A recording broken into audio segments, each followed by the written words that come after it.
membangkitkan semangat jihad lewat maulid. Kalau ingin membangkitkan sunnah Nabi, hidupkan maulid Nabi Muhammad sallallahu alaihi wasallam. Mulai malam pertama baca hadis 2-3, habis itu salawatan ya. Malam besok undang lagi majelis siapa. Begitu 12 hari berturut-turut. Jika gerakan ini ada terus di Indonesia bertahun-tahun, insya Allah berkah Allah turunkan di negeri ini. Membangkitkan semangat jihad lewat maulid. Kalau ingin membangkitkan sunnah Nabi, hidupkan maulid Nabi Muhammad sallallahu alaihi wasallam. Mulai malam pertama baca hadis 2-3, habis itu salawatan ya.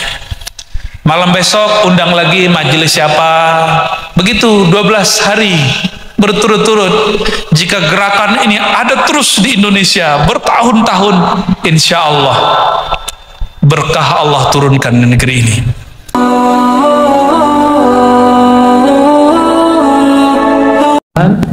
Dan hampir semua istri Nabi mereka benci, kecuali Khadijah ya, Ummu Salamah barangkali.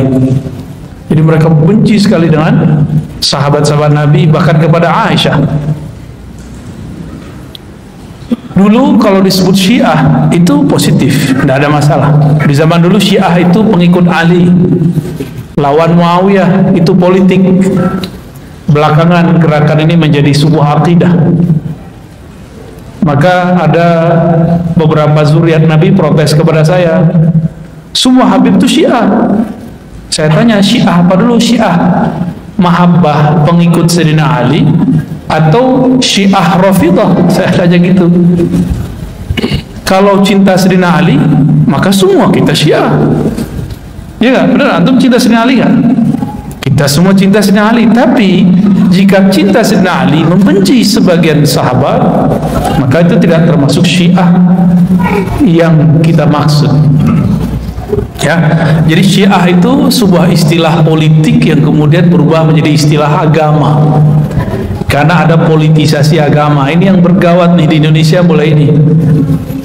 Dulu saya kajian, Bapak Saudara makan Allah, tentang kajian Ma'rifatur Ruh, nggak ada yang protes.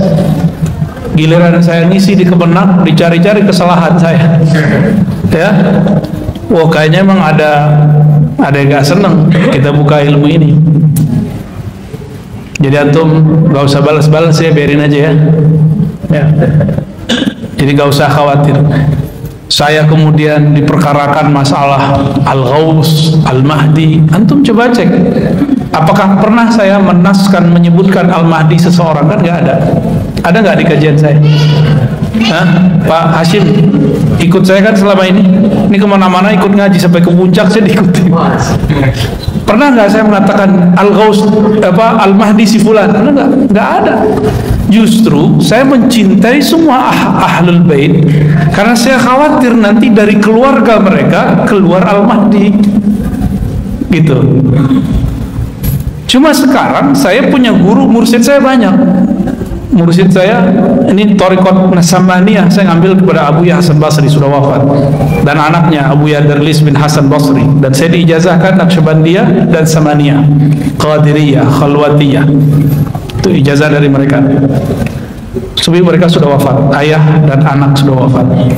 Lalu saya berguru kepada Abu Kasril, Maulana Kasril Al-Khalidi An-Naqsyabandi, masih hidup. Beliau ummi, gak mau nerima ijazah tapi karena keummiannya.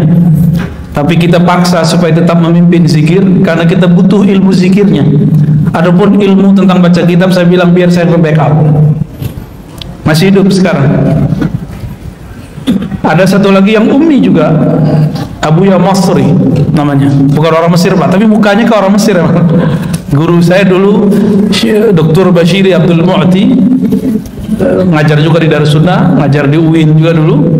Beliau ahli dirasa Islamiyah, keilmuan Islamnya lengkap, syair bisa, tafsir bisa, nahwu bisa, usul fikih bisa, apa aja bisa.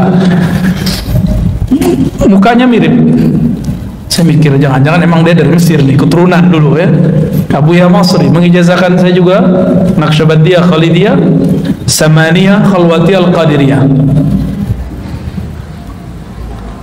Jadi saya bersanad, alhamdulillah. Kemudian juga guru saya waktu saya masih kecil namanya Abuya Riswanti mengijazahkan saya juga Naqsyabandiyah dan mentalkinkan Samaniyah, tapi tidak mengijazahkan Samaniyahnya. Tapi beliau mengambil tabarruk kepada saya Thariqah Syaziliyah. Jadi ini guru yang mau merendah juga nih. Ya, ada guru begitu, Pak. Dan saya mudabbaj itu dalam ilmu sanad saling mengambil. Dia mengambil dari saya mengambil dari dia. Dengan tuanku Buya Kerajaan nama ininya, nama gelarnya itu di pesantren yang ada di Pariaman. Thariqatnya Syattariyah. Beliau tawadhu sekali orangnya, masih mau dengerin bocah kayak saya ini. Di umur beliau kan saya masih kecil. Tapi setiap kali pulang beliau minta, ayo ngajar kitab sebentar gitu di tempat beliau. Dulu kalau nggak di rumahnya, kalau nggak di pesantren. Dan masih banyak lagi beberapa thariqah dan masyayikh yang mengijazahkan. Sekarang saya ketemu seorang mursyid lagi yang mengajarkan thariqah, gabungan 4 thariqah, lalu kemudian dia mengambil metodologi awalnya disebut Al-Muhammadi. Jadi gabungan Naqsyabandiyah, Qadiriyah, Syaziliyah, Tijaniyah. Nama guru saya itu Abiya Ahmad Al-Badar. Dan mereka beda-beda. Yang 4 yang tadi itu orang syariat semua. Kalau yang ini Malamatiyah. Kalau Malamatiyah tahu sendiri, ujiannya langsung ke dalam jantung antum itu, sir antum diuji. Saya ketemunya setelah saya berdoa lama bertahun-tahun, ya Allah pertemukan saya dengan wali Allah yang mempunyai ma'rifat tentang engkau. Ujiannya berat. Ketemunya di mana? Dia orang Jakarta tapi ketemunya di Uzbek. Jadi saya karena dari kecil belajar Naqsyabandiyah, saya pengen ziarah ke Naqsyabandiyah dan minta izin, minta kepada Allah, ya Allah pertemukan saya dengan wali-wali Allah. Ternyata saya sekamar dengan beliau. Malam-malam kenalan sampai kami di kota Bukhara. Jadi turun di Tashkent, dari Tashkent terbang lagi ke Bukhara, sekamar. Kata beliau, maafin ya kalau saya agak nyeleneh. Iman saya itu mulai diuji tuh. Pandangan batin saya mulai diuji. Pak. Aneh, kenapa? Saya panggil dia Syekh. Dulu belum ada aneh-aneh, pakaiannya masih biasa ke orang biasa. Terus beliau bilang ke saya, ini sering ada kontak batin dengan Sayyidina Al-Khidir. Wah, merinding saya waktu itu. Beneran nih orang nih, wajahnya kok nggak ada tampangnya sama sekali. Pakai jam mahal, ya, pakai baju, pakai celana Levi's. Pusing juga kita tuh mikirin orang nih, ini zohirnya begini. Dicek sosmednya,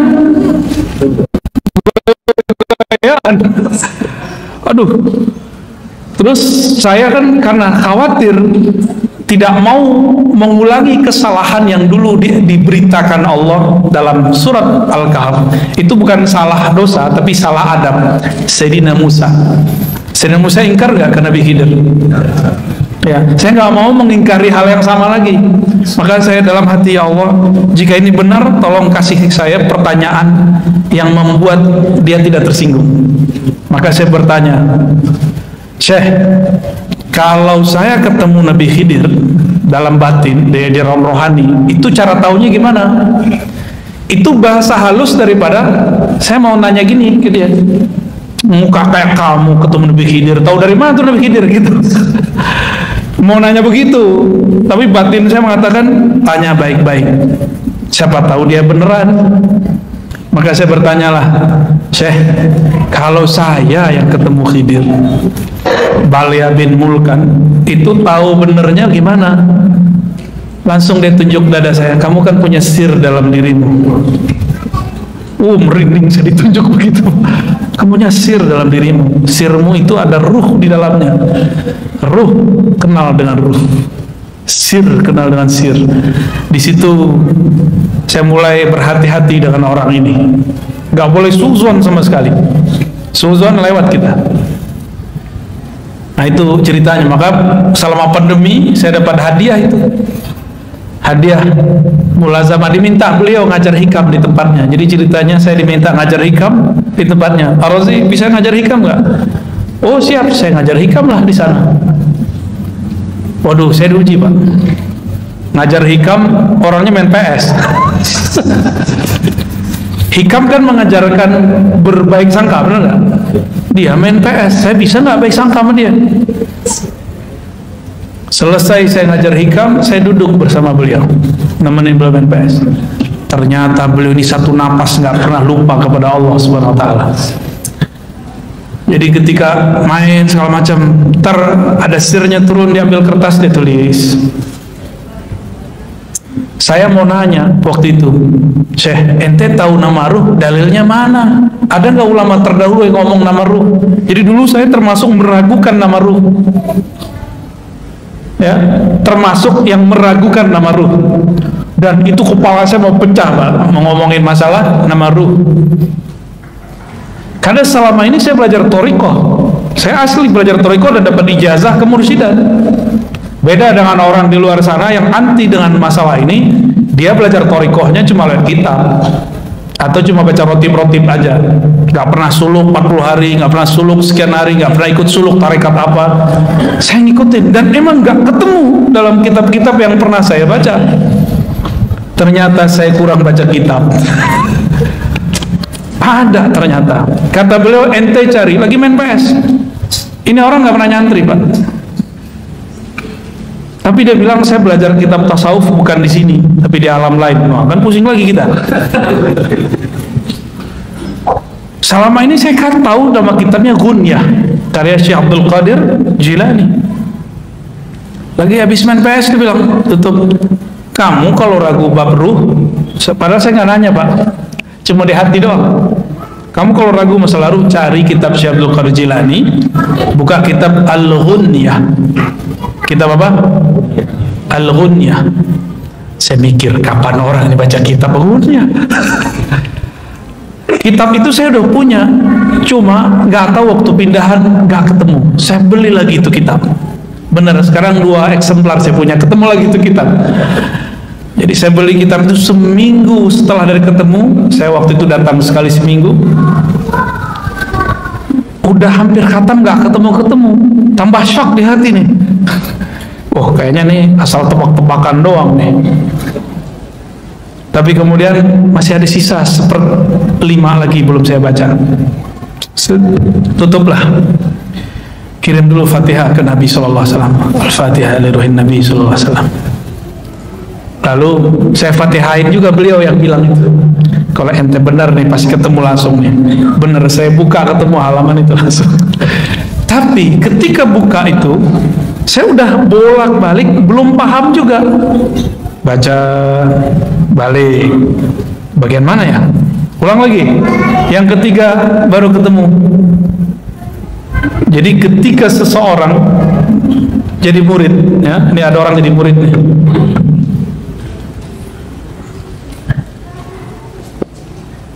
Murid itu bahasa Arab, artinya yang berkehendak mengenal Allah. Udah jadi bahasa Indonesia ya? Ini pertanda bahwa dulu yang jadi guru di negeri ini adalah para sufi. Ya. Murid ini jika sudah mengenal Allah, maka Allah lah yang mengenalkan dirinya. Disebut murad. Ini thariqat lama di zaman dulu. Murad itu Allah yang mengenalkan diri kepadanya. Dalilnya apa? Jika hamba mendekat 1 jengkal, Allah mendekat. Nah, hamba mendekat berjalan, Allah mendekat dengan. Nah, maka orang itu yang dikehendaki Allah. Zahirnya dia yang berkehendak, batinnya Allah lah yang berkehendak. Maka disebut murad. Jika si murid sudah faham bab ini, dia nggak merasa zikirnya lagi yang hebat, dia nggak merasa sholatnya lagi yang dahsyat, tapi dia merasa semua ini anugerah dari Allah, baru disebut murad. Habislah iradah dia dalam iradah Allah, lenyaplah kudrat dia dalam kudratnya Allah. Ketika itu Syekh Abdul Qadir berkata, Allah akan menamakannya dengan nama-nama yang hanya Allah yang tahu. Hanya Allah yang tahu itu maknanya dua, benar hanya Allah yang tahu dan para walinya atau nabi-nabi. Karena di Quran kan ada la ya'lamul ghaiba illallah, tidak mengetahui yang gaib kecuali Allah. Kecuali Allah memberitahu, kata Imam Suyuti. Kepada siapa Allah kasih tahu? Nabi dan wali-walinya. Nabi dan wali-walinya. Di situ ada kalimat Allah akan menamakan orang ini dengan nama-nama yang hanya Allah lah yang tahu. Makna keduanya, nama-nama itu banyak, hanya Allah yang tahu berapa banyak nama itu. Ternyata ini kan teman kita nih, Bang Dodo, juga berguru kepada Syekh Hisham. Kata Syekh Hisham juga sama ya, satu orang bisa punya nama lebih dari satu. Syekh Hisham Kabani, tahu Syekh Hisham Kabani, murid Syekh Nazim. Syekh Abdul Qadir ngomong gitu loh. Allah akan beri lakop dia dengan lakop itu gelar yang hanya Allah yang tahu. Bisa berarti hanya Allah yang tahu dan para walinya, atau hanya Allah yang tahu berapa jumlah daripada gelar-gelar tersebut, gitu. Dari itu semuanya gelar-gelar dan nama-nama makom dan ma'rifat. Disitulah saya kemudian tambah tasdik. Itu belum tasdik bener, masih proses ya, bertahap. Maka teman-teman, apa yang diragukan oleh kawan-kawan saya para asatidz sekarang, saya memaklumi dan saya tidak marah ya. Jadi antum, para dai, para masyayikh, mungkin sebagian habaib yang meragukan ini, saya tidak akan marah, saya tidak akan suudzon. Mungkin ada bahasa saya yang belum lengkap yang saya sampaikan sehingga antum ingkar, dan saya tidak akan marah. Maafkan jika ada kalam yang kurang pas. Maka sekarang saya buka kitabnya itu. Sebenarnya kalau mengikuti kajian saya dari awal, di Ribat kita sudah buka ya, di Ribat sudah lengkap. Ada ngikutin channel Ribat, ikutin yang awal-awal. Yang awal-awal itu masih ada kajian tentang kitab yang menyebutkan nama ruh. Bahkan kita tampilkan di situ kitabnya ya. Jadi nanti salah satu persoalan yang akan saya dikritik ya, masalah nama ruh. Dan perlu diketahui teman-teman, ini bukan bab akidah, ini cuma bab tasawuf. Sebagaimana di fikih ada perbedaan, di mazhab Asy'ari ada perbedaan, dalam tasawuf juga ada perbedaan. Kalau tidak percaya, tidak apa-apa. Termasuk istilah ghaus. Apa arti ghaus? Ghaus itu wali. Ini ulama beda definisi. Ada yang mengatakan makhluk menyandarkan kepada doanya, karena doanya lah makhluk diberkahi. Itu terjemahan kitab-kitab lama. Tapi kalau saya menerjemahkan al-ghaus adalah orang yang paling kenal Allah, namanya, sifatnya, af'alnya, bahkan zatnya. Itu disebut wali al-ghaus. Kok begitu? Jika dia kenal Allah, baru dia bisa meminta kepada Allah. Dengan begitulah doanya mustajab. Baru nyambung dengan definisi ulama yang lama. Gitu. Jadi ketika saya mengambil ini dari hadis Nabi, ketika ada seseorang sahabat berdoa, doanya lucu. Antum pasti dengernya lucu. Allahumma ya ahad. Kalimat gimana? La ilaha illa anta, lam talid wa lam tulad, nas'aluka bi annaka la ilaha illa anta, anta samad, lam talid wa lam tulad wa lam takul lahu kufuwan ahad. Lucu nggak bunyinya? Wa lam talid wa lam tulad. Orang awam dengarnya wa lam tulad. Lucu nggak dengarnya? Antum biasa dengar apa? Lam yalid wa lam yulad. Kalau ya dia, kalau tak engkau. Ya Allah, kami meminta kepada Engkau yang Maha Ahad, yang Maha Samad, yang tidak melahirkan dan dilahirkan. Talid melahirkan, tulad Engkau dilahirkan. Berarti tidak perlu asbab. Walam takun lahu kufuwan, walam takun laka kufuwan ahad. Tidak ada yang sebanding denganmu. Kata Nabi, orang ini meminta dengan nama yang disebut Ismul A'zam, nama yang agung, yang mana jika nama ini dibaca maka doa akan dijabah. Berarti orang-orang yang disebut wali itu orang yang kenal Allah. Maka derajat kewalian itu 4. Derajat wali kenal nama, wali kenal af'al perbuatan, wali kenal sifat, wali kenal sir zat, bukan hakikat zat, sir zat, ya. Paham di situ, ya. Nah, yang kita pelajari di Aqidatul Awam adalah sifat Allah, ya. Yang kemudian dimulai dari sifat zat, itu wujud. Nah, di sini kita mulai nomor 5 aja, ya. Karena pada lupa semua kan? Ya, benar. Bait nomor 5, wa ba'du fa'lam biwujubil ma'rifah min wajibin lillahi 20 sifah. Ketahuilah yang mesti diketahui oleh kita, bukan oleh Allah. Min, di antara yang wajib diketahui, Allah memiliki 20 sifat. Bagi siapa diketahui? Bagi kita. Sifat Allah banyak enggak? Antum nanti saya sebut beberapa nama aja udah pusing kan? Gimana kalau kita ajarin semua sifat? Ya, kiamat belum udah nyampe, belum selesai itu. Jadi 20 sifat itu bukanlah batasan nama Allah. Tolong diingat-ingat. 20 sifat bukan batasan nama Allah. 20 sifat itu kira-kira batas akal kita kuat memahaminya. Paham di situ, ya? Oke. Yang pertama apa? Fallahu mawjudun. Allah itu mawjud. Nah, wujud itu ada 2. Oleh Mancung dibantu terus.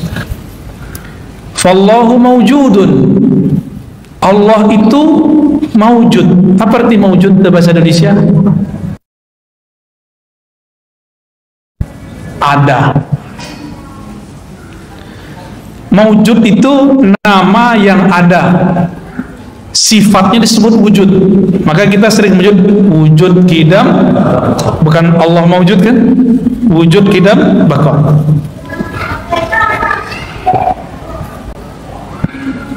Wujud di alam semesta ini ilmu akidah. Saya bukan ngomong ilmu tasawuf, ya. Kita garis dulu. Karena istilahnya sama, nanti maknanya berlainan. Istilahnya sama, nanti maknanya berlainan. Wujud ini dibagi 2 aja. Kalau ulama sih bagi 3, ya. Kita bagi 3. Wajib disebut wajibul wujud, yang mesti ada, yang tidak mungkin tidak ada. Ulama ahli akidah, ahli kalam menggunakan akal dan nakal. Nakal Quran, dalil teks, untuk menetapkan wajib wujudnya Allah. Allah itu wujudnya gimana sih? Jadi gimana metodenya? Akal dan nakal. Tapi coba antum ngomong sama non muslim, bisa nggak pakai surat kulhu? Dia nggak percaya, maka akalnya dulu yang ditembak. Ya, kita ajak dia mikir. Mungkinkah air ini tidak ada yang buat? Nggak mungkin. Ini orang-orang non muslim nih yang ateis.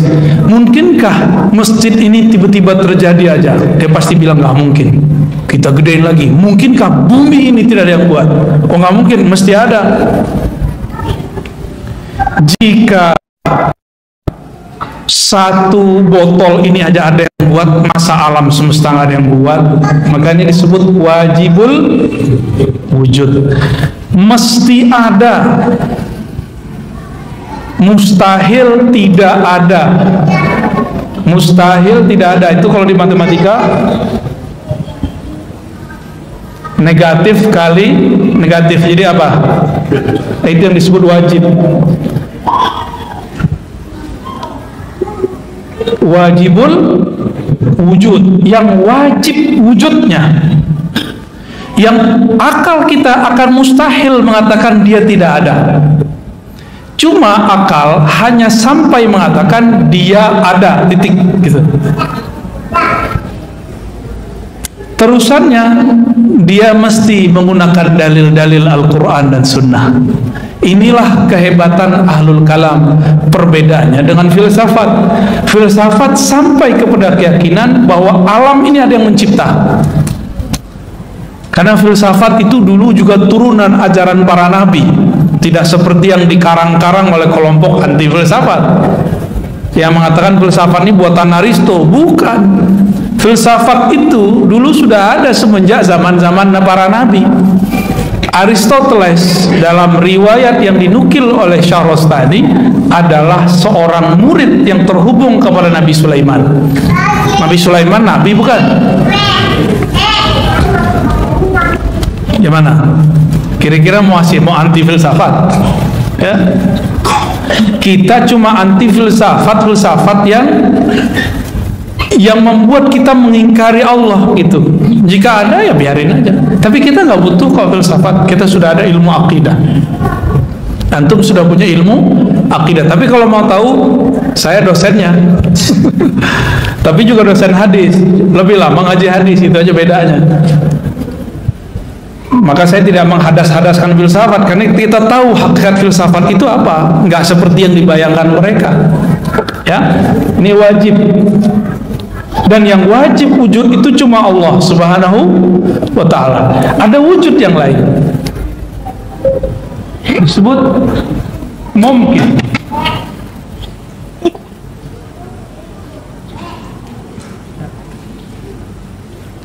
Mungkin, apa arti mungkin?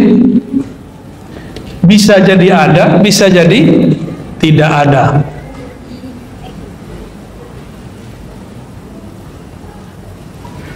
Nah, mungkin ini udah jadi bahasa Indonesia, mungkin. Ada mungkin secara, ini ada dua ya.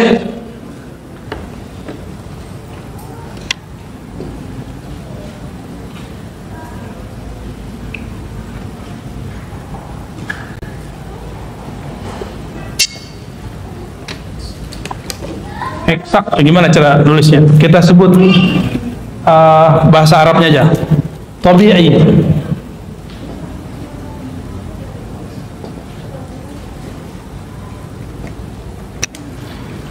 Secara akal. Dan yang kedua secara tabi'i. Tabiat itu yang orang sebut hukum alam. Contoh api secara hukum alam apa? Membakar. Udah pernah ngelihat orang Banten nggak kebakar belum? Ya, bener. Terus kalau Nabi Ibrahim nggak kebakaran tuh percaya nggak? Berarti secara tabi'i api membakar, tapi akal kita bilang pernah kok seseorang dibakar api tapi tidak terbakar. Maka akal kita tunduk kepada Quran, karena Quran itu dibangun atas wahyu yang pasti diterima akal. Makanya Al-Quran mengatakan afala taqilun, apakah engkau tidak berakal?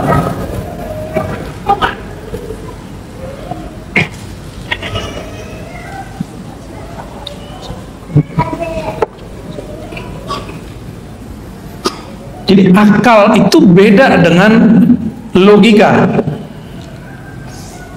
Akal beda dengan logika. Logika itu bahasa Arabnya mantik, logik. Bahasa Yunaninya logos. Orang sering bilang, oh nggak masuk logika. Itu dia keliru. Logika itu ada premis. Kalimat satu, kalimat dua, kalimat tiga. Nah itu namanya logika. Contoh gini. Bumi ini, jangan pakai bumi, segala sesuatu yang berubah-ubah itu dicipta. Segala sesuatu yang berubah-ubah itu dicipta. Antum berubah nggak dari kecil? Siapa yang berubah? Ayah, ibu? Enggak. Makanan? Enggak. Bumi berubah-ubah enggak? Malam, siang, malam, ada yang merubah? Pasti ada yang merubah.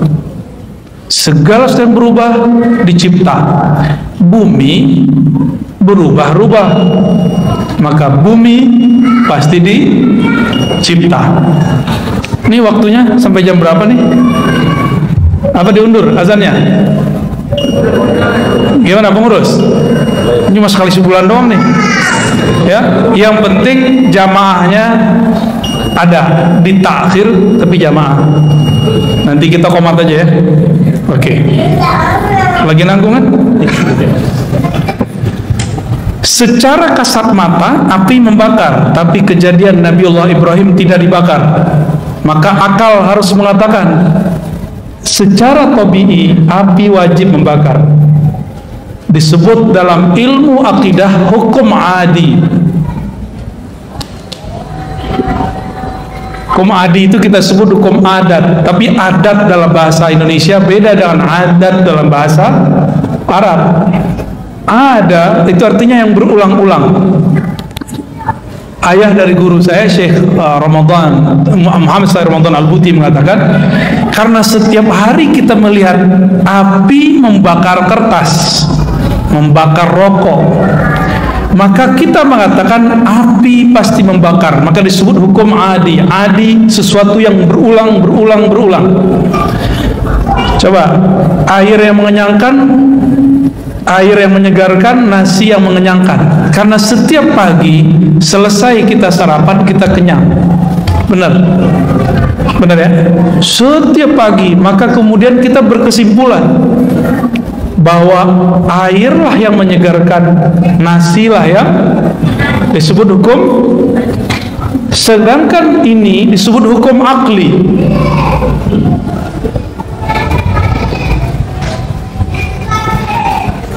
Afala ta'qilun, kata Allah. Hukum akli. Hukum akli, dia melihat celah bahwa sebenarnya bukan air yang menyegarkan. Kenapa? Bukan air yang membuat kita kemudian masih bertahan hidup. Karena ada Ashabul Kahfi 309 tahun tidak makan, tidak minum, hanya tidur dan masih hidup. Benar? Ya. Gimana? Udah mulai connect? Beda akli dengan adi, beda hukum akal dengan hukum alam. Beda ya? Itu sebabnya akal bisa menerima yang disebut keramat dan mukjizat, tapi hukum tabii nggak bisa. Hukum adi nggak bisa terima. Disitulah berbeda pendapatnya seorang ulama sufi dengan seorang ahli filsafat namanya Ibnu Sina. Ibnu Sina bilang kalau batu dilempar ke atas pasti jatuh. Dia ngomong hukum berat massa. Ini beda aliran dengan yang lain, pakai tarik menarik, magnet. Ini dua aliran nih. Saya mau tanya, jatuhnya batu dari atas ke bawah karena bumi menarik atau karena berat? Itu udah dua aliran tuh dalam ilmu eksak. Saya ulang lagi, batu jatuh dari atas ke bawah karena dia punya ukuran berat atau karena daya tarik bumi? Itu aliran siapa? Orang barat tuh, filsafat itu. Katanya tuh mengharamkan filsafat. Gimana ayo? Makan tuh filsafat.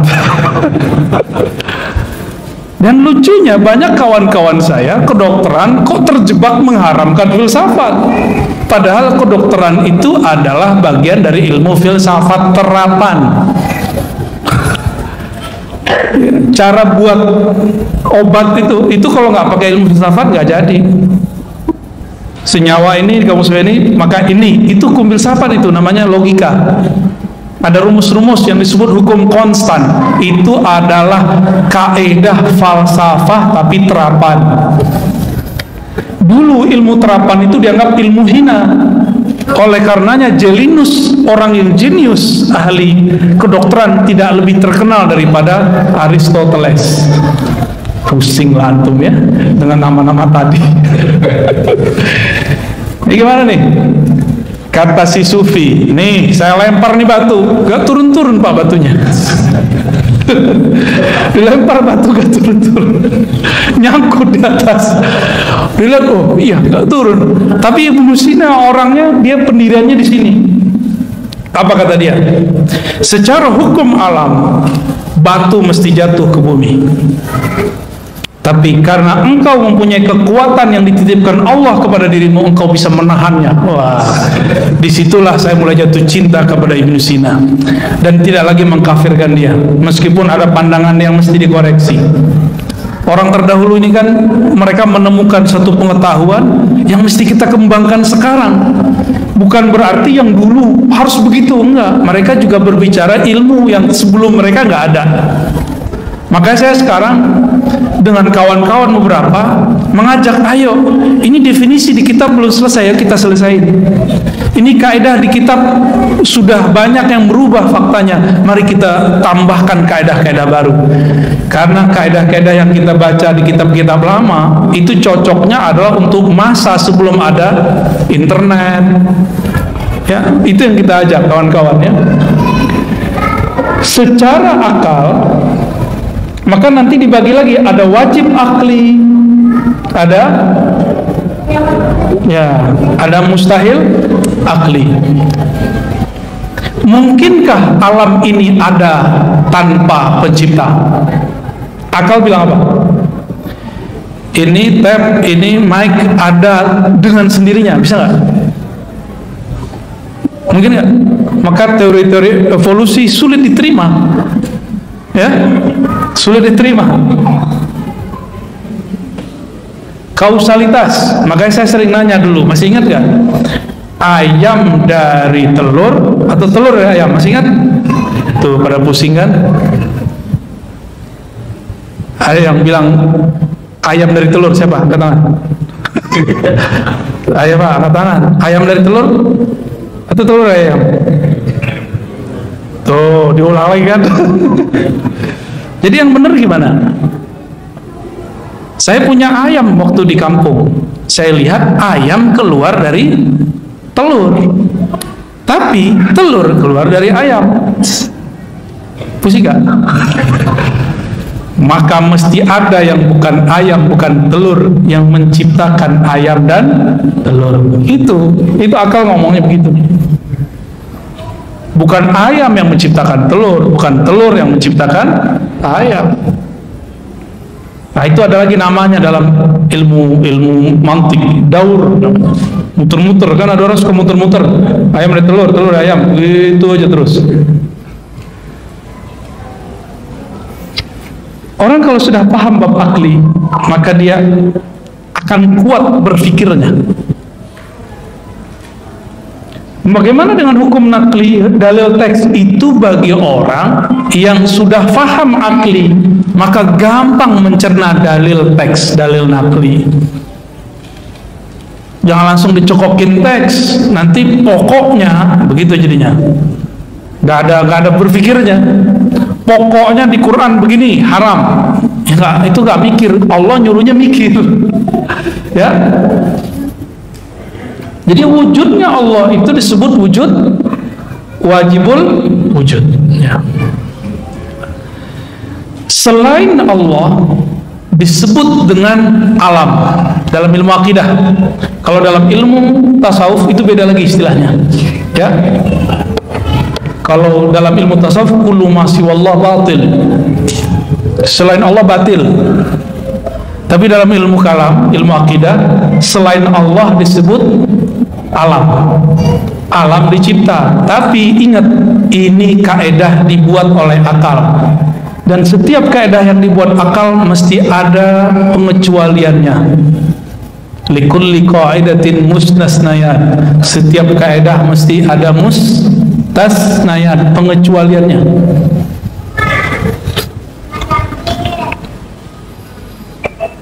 Ketika kita mengatakan bahwa alam ini ada. Alam ini apa? Segala sesuatu selain Allah. Oke. Nah, turunan alam boleh dihapus. Ini bagian terakhir yang mau saya jelaskan. Alam itu dapat lagi dibagi. Pertama namanya jisim, benda. Tapi bukan benda dalam bahasa Indonesia. Bukan jisim dalam bahasa Indonesia.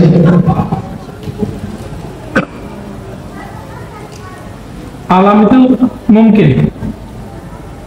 Nah, bagian dari mungkin.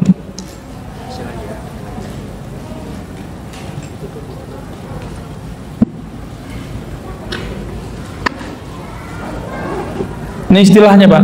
Saya susah membahasakannya. Tapi saya terjemahin ya. Jisim itu benda. Arad itu sifat atau kondisi.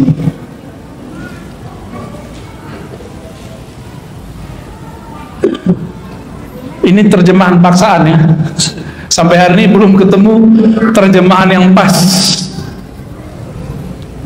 Jisim, benda, sifat, kondisi. Contoh, ini apa namanya? Whiteboard. Oke, papan tulis putih. Itu aja, itu bahasa Inggris, Pak. Papan tulis, bener nggak? Ini papan tulis, warnanya apa? Oke. Apakah putih itu papan tulis? Ini putih kan? Tapi bukan papan tulis. Muka saya putih nggak, Pak? Untuk Bapak putih lah ya. Ini putih, apalagi? Itu cat putih nggak? Oke. Sifat atau kondisi salah satunya warna. Di warna disebut dengan arad. Dia ada pada benda. Benda itu dibagi dalam ilmu akidah jadi dua, benda kasar, benda halus. Saya tambahkan yang ketiga, nuriyun, cahaya. Jadi di kitab cuma dua, Pak. Kasar, halus, cahaya. Ini ijtihad, bisa jadi salah, bisa jadi benar, tapi insya Allah ini benar. Kasar, halus, nuriyun, bersifat seperti cahaya. Kasar contoh, ini kasar apa halus? Kasar. Bertempat nggak? Halus, udara. Udara bertempat nggak? Nggak bertempat, Pak. Udara, salah satu sifat udara masuk seperti air. Dia masuk ke tempat yang kurang massa udaranya, seperti air. Karena udara itu ada kelembabannya, ada airnya, Pak. Lupa ya. Ini saya yang kuliah agama, Bapak kuliah umum, masa lupa? Udara itu adalah kelembabannya nggak? Ada. Terus cahaya, itu kelihatan cahaya? Cahaya butuh ruang. Ada ruang nggak yang ditempati? Ada ruang. Maka benda itu punya karakter. Apa karakternya? Termasuk ini, bertempat. Berarti alam bertempat gitu. Warna tempatnya di benda. Benda bertempat di fisik tempat yang lain. Coba bayangkan ada whiteboard tapi bukan di satu tempat, bisa nggak? Nggak bisa. Kalau Bapak bisa mikir, berarti otaknya masalah tuh. Memikirkan suatu benda tidak pada satu tempat. Coba lihat, alam ujungnya ini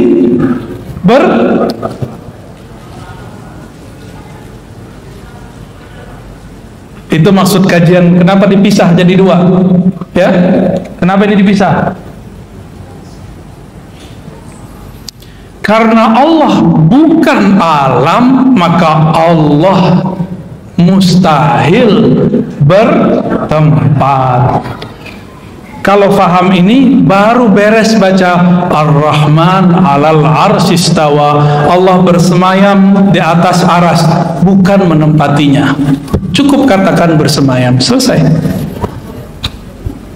Yanzilu Rabbuna, Allah turun sepertiga malam terakhir. Gak usah dibayangkan bertempat, berpindah-pindah, enggak. Apalagi bertempat, berpindah-pindah, berubah-ubah, enggak, ya. Ngumpul enggak? Tapi bisa dipahami ya? Alhamdulillah. Ini baru belajar ilmu aqidatul awam. Begini cara belajar saya dulu kepada guru-guru saya. Sudah mulai paham? Dikit-dikit aja dulu ya. Di sini cukup? Cukup ya? Jadi kalau disebut dalam surat Asy-Syura, surat musyawarah, laisa kamitslihi syai', tidak ada yang serupa dengannya satupun, yaitu alam. Tiadalah alam serupa dengannya. Alam bertempat, dia tidak bertempat. Alam berbentuk, Allah tidak berbentuk. Alam berubah-ubah, Allah tidak berubah-ubah. Alam ada awalnya, Allah tidak berawal. Alam ada akhirnya, Allah tidak berakhir. Baru pas maknanya huwal awwalu wal akhiru. Dia maha awal, bukan berarti ada awalnya, justru tidak berawal. Wal akhiru, dia tidak berakhir. Gitu ya. Alhamdulillahirabbil alamin. Gimana? Cukup? Mau nanya? Ya, mau nanya? Oke, silakan. Benar bisa dipahami? Kalau nggak kita ganti metodenya. Bisa ya? Ya silakan. Langsung aja.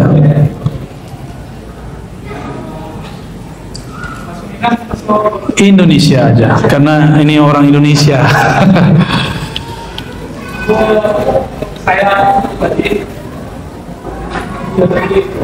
Saya ini. Ya, silakan.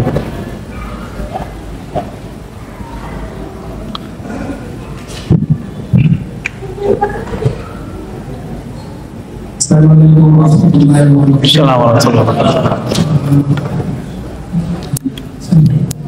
Assalamualaikum warahmatullahi ya.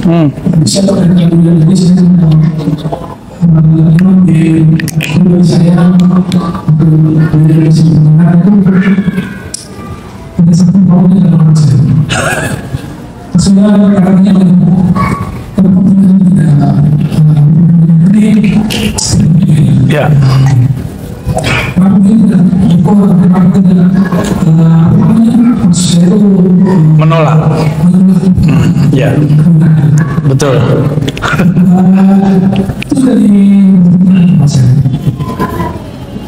Terus ada jawabannya nggak? Oke, baik. Terus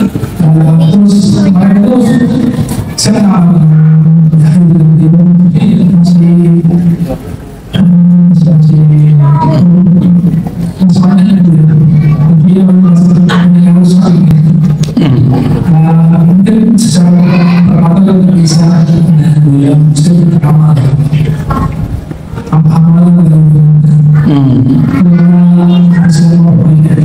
Oke, baik, baik. Ya. Antum nanya kayak beliau juga nggak? Kenapa saya ngisi di Kemenang? Udah tahu kan? Ya. Saya diundang sebelum masalah Gus Menak itu. Oke. Itu pertama. Kalau janji mesti ditepati. Saya mau nanya, mereka Muslim nggak? Oke, mereka Muslim. Kalau saya bikin janji dengan mereka, saya wajib nggak menepati? Jangan dibayangkan honornya, Pak. Honornya kecil. Jangan tanya honor, antum suuzon mana? Dosa tuh. Ya. Saya diperintah oleh salah satu guru saya. Dulu kan saya nggak mau masuk ke wilayah itu sama sekali.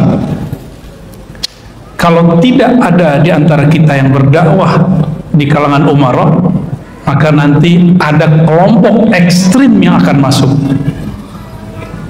Kamu harus masuk.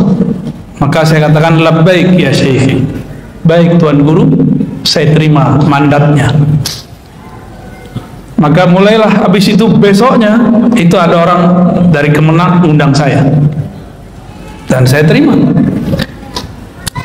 Kemudian terjadilah kasus video itu yang dipotong itu, dan saya berjanji kepada teman-teman saya akan sampaikan keluhan antum, dan saya sampaikan. Coba kalau saya nggak diundang, siapa yang mau nyampein? Saya sampaikan. Dan ternyata orangnya humble, dan saya bilang, Gus, minta maaf saja, meskipun maksud antum bukan itu, minta maaf saja. Tapi ternyata kayaknya beberapa timnya tidak berkenan, cukup buat klarifikasi lewat tulisan. Saya bilang, mesti video, karena orang sekarang malas baca. Buatlah video, antum minta maaf. Ya, nggak tahu kan, kita nggak boleh maksa orang, kita cuma boleh menasihati. Ya. Dan seandainya pun dia benar-benar maksud begitu, itu kan merugikan dia. Dan dia ngomong begitu, saya nggak mungkin lah, kata dia nih. Jadi saya minta klarifikasi, benar gak ente maksud begitu? Aduh Buya, katanya, saya ini kan orang Nahdien, yang paling berisik pakai toa kan orang NU. Benar gak? Bukan orang Muhammadiyah, bukan orang Salafi, bukan Ikhwani. Yang paling berisik itu NU, karena orang NU ini suka beragama tuh rame, asik. Bener gak? Kayaknya rame gitu, seru gitu, hidup negeri itu kayak rame. Justru kalau saya konsisten dengan ini, bahwa maksud saya adalah syiar-syiar ini, saya yang rugi, kan saya orang NU katanya. Ya terserahlah, walau alam. Yang penting kalam-kalam nasihat saya sampaikan. Kalam nasihat saya sampaikan. Dan nyampein nasihat kasar-kasar atau lembut kalau kita nasihatin orang? Atau ngomong lewat YouTube, woi orang kafir, menak kafir, gitu nggak ngomongnya? Itu bukan ngasih nasihat, itu namanya caci maki. Kalau ngasih nasihat, jangankan kepada menak. Sayyidina Musa diperintah untuk ngomong kepada Fir'aun, ngomong baik-baik. Benar nggak? Padahal Fir'aun sudah ngaku jadi Tuhan. Inilah perbedaan manhaj yang diajarkan guru-guru kami dengan ya yang mereka itu, kawan-kawan saya. Semenjak saat itulah mulai muncul tuh kajian ruh dipermasalahkan. Padahal tadi nggak ada masalahnya, nggak ada yang mempermasalahkan. Ya nggak masalah sih, memang ini sudah hak dan kewajiban saya, dan memang sudah hak saya dapat ujian ini. Jadi nggak ada masalah, dan saya nggak menyesal sama sekali, ya. Dan kita akan teruskan. Ini negeri, Bapak, saya mau kasih tahu antum, kalau tidak masuk ke dakwah ke semua lini, maka nanti akan ada pengkhianat di kalangan aparatur negara yang akan menghancurkan negeri ini. Antum nggak bisa lagi pengajian begini, di mana-mana dibom, mau? Ya, sekarang Ahlus Sunnah lagi kacau nih, ya. Ahlus Sunnah bantah Ahlus Sunnah, bahkan saya diragukan Ahlus Sunnahnya loh mereka. Saya ngomong bab tasawuf, itu beda dengan bab ilmu akidah, dua hal yang berbeda. Mereka campur-campur adukan, ya. Jadi nggak usah khawatir, Bang, ya. Udah yakin saya tidak bertambah dengan melihat ada keramat, dan juga tidak berkurang ketika ada ujian-ujian. Seperti yang dikalamkan Sayyidina Ali, jika aku melihat keajaiban, yakinku tidak akan bertambah, tidak akan berkurang. Begitulah yakin, gak boleh naik, gak boleh turun. Wabil akhirati hum yuqinun, ya. Dan saya cuma seorang muallim, guru itu gak boleh beda-bedain murid. Mau muridnya aparat, jamaah biasa, wong cilik, pengusaha, saya gak boleh bedain. Dan antum coba lihat, saya pernah ikut kampanye gak? Pernah ikut kampanye nggak? Teman-teman saya yang ikut kampanye, mengkampanyekan gubernur kah, wali kota kah, dan saya tidak masalahkan. Kenapa itu nggak diprotes? Saya cuma dakwah doang, kok diprotes? Seharusnya protes yang ono, jangan protes di sini, gitu ya. Jadi husnuzon aja, ya. Oke, ada lagi, satu lah belakangnya. Satu belakang, udah 7:30. Habis ini kita ke Nabawi. Ya, udah nunggu di sono. Ya. Nanti antum kalau nanya di sono, ya.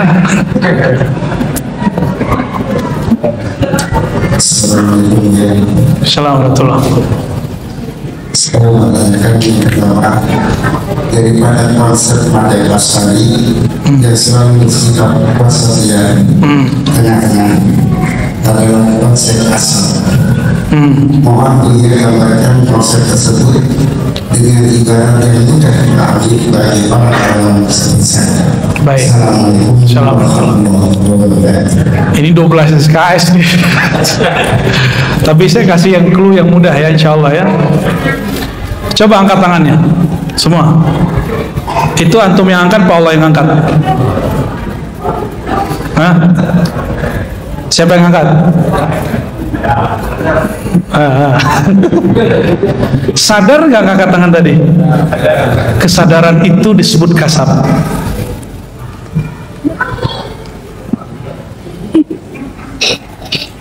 Kasab itu artinya usaha. Inilah yang dipertanggungjawabkan nanti di akhirat. Laha ma kasabat wa alaiha maktasabat.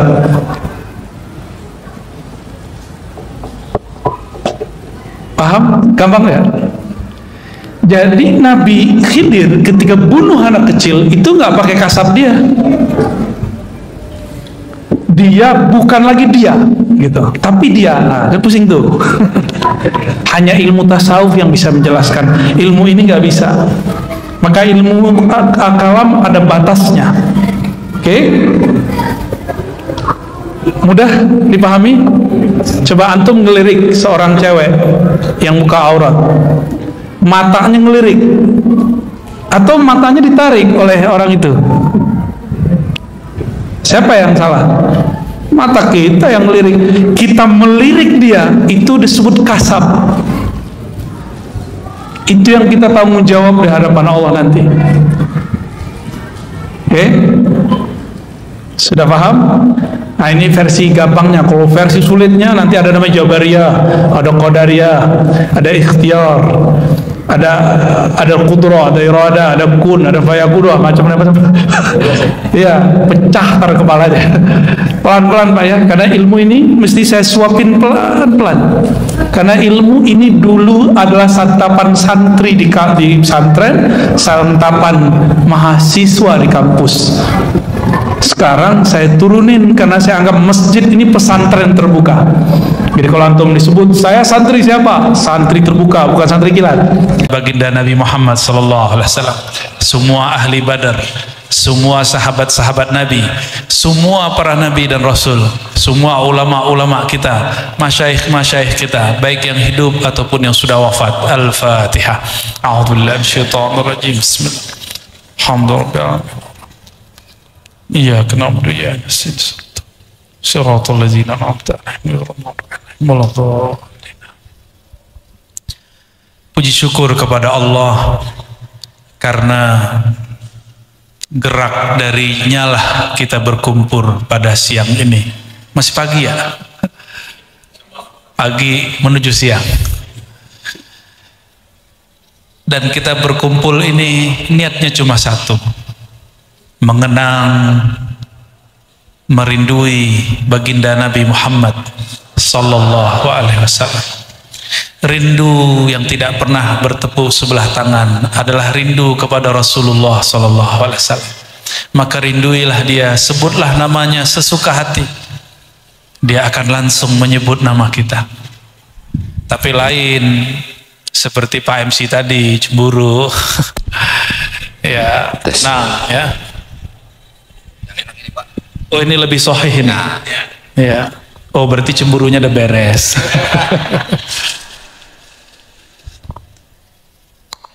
Kalau bukanlah karenanya kita tidaklah mengenal Allah, kalau bukanlah karenanya kita masih nyembah patung, nyembah pohon, nyembah matahari, alhamdulillah karenanya lah kita berkumpul pagi ini. Maka salah satu hal yang pantas dilakukan oleh seorang pecinta, tanda terima kasihnya, tidak hanya mengikuti ajarannya secara formal, tapi juga menghidupkan rasa cinta kepadanya.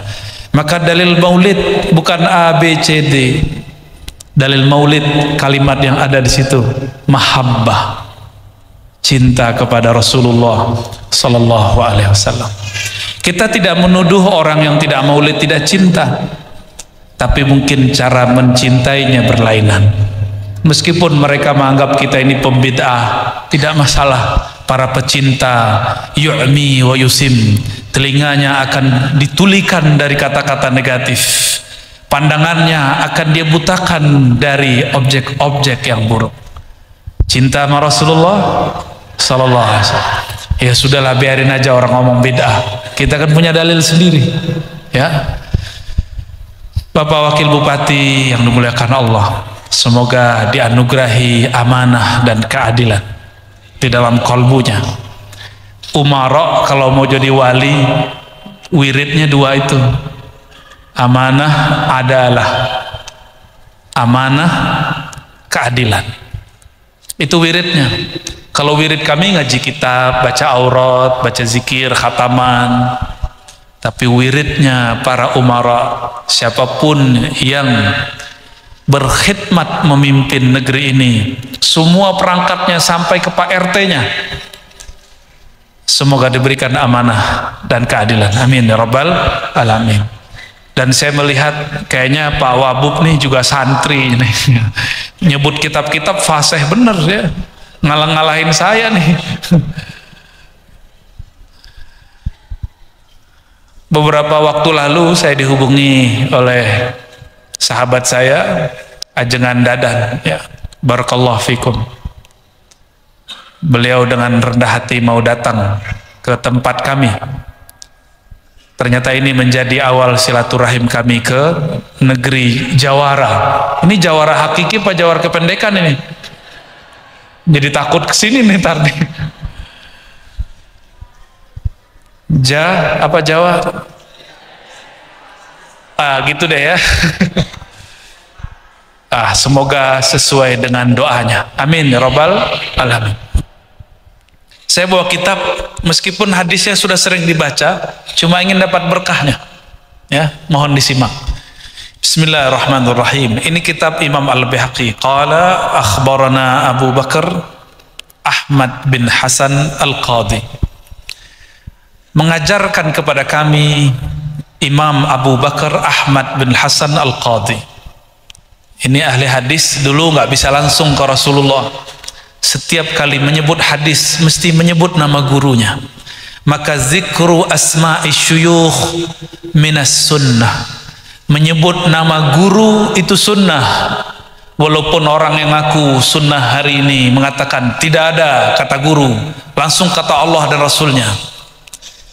Bagaimana mau kenal Allah dan Rasul kalau tidak kenal guru? Jadi menurut kami yang belajar hadis, alhamdulillah saya ngaji hadis belum lama, dari tahun 2004. Khatam kitab, khatam ini ada adik kelas saya, ya, Ustadz Agus ini. Ini ahli hadis, silakan diperes ilmu hadisnya. Ya. Kalau ada fatwa-fatwa butuh hadis, tanya riwayatnya sahih atau tidak, nih ngerti. 5 menit beres sama dia hadisnya. Nanti keluar statusnya sahih, tidak sahih.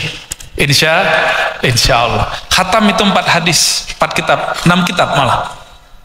Dari 2004 sampai sekarang saya khidmat untuk menyebarkan hadis-hadis Nabi Muhammad sallallahu alaihi wasallam. Maka saya maulid tiap hari, Pak. Saya maulid tiap hari. Ya, kalau formalnya mungkin di sini sekali setahun. Tapi mau nggak tempat ini lebih diberkahi? Ya, terutama kepada para pemimpin. Gak usah pikirin dana sendiri, kan ada Basnas, Pak. Ya, ini pesan dari masyayikh saya banyak sekali, bukan 1-2. Jika ingin negerimu diberkahi, maka sebarkan nama Nabi Muhammad dalam bentuk maulid, mulai dari awal Rabiul Awal sampai puncaknya tanggal 12. Walaupun formalnya nanti kita buat, jadi dibuat mungkin di rumah siapa, secara resmi dibuka oleh pemerintah. Mau nanti ya Pak Wabub ya, tahun depan masih mimpin Pak Wabub, tahun depan insya Allah semoga dipanjangkan umur. Mulai malam pertama di tempat tinggalnya kah, di tempat Pak Bupati kah, atau di tempat siapa, yang penting pemimpin resmi. Kalau kita di pesantren hampir tiap hari, tiap minggu kita maulidan. Namun ketika kekuatan ulama sudah bersatu dengan umara, tunggu kebangkitan Islam, insya Allah. Makanya syaitan nyamar lewat orang yang berfatwa. Apa katanya? Maulid bid'ah. Padahal dulu Salahuddin Al-Ayyubi membangkitkan semangat jihad lewat maulid. Kalau ingin membangkitkan sunnah Nabi, hidupkan maulid Nabi Muhammad sallallahu alaihi wasallam. Mulai malam pertama baca hadis 2-3, habis itu salawatan, ya. Malam besok undang lagi majelis siapa. Begitu 12 hari berturut-turut.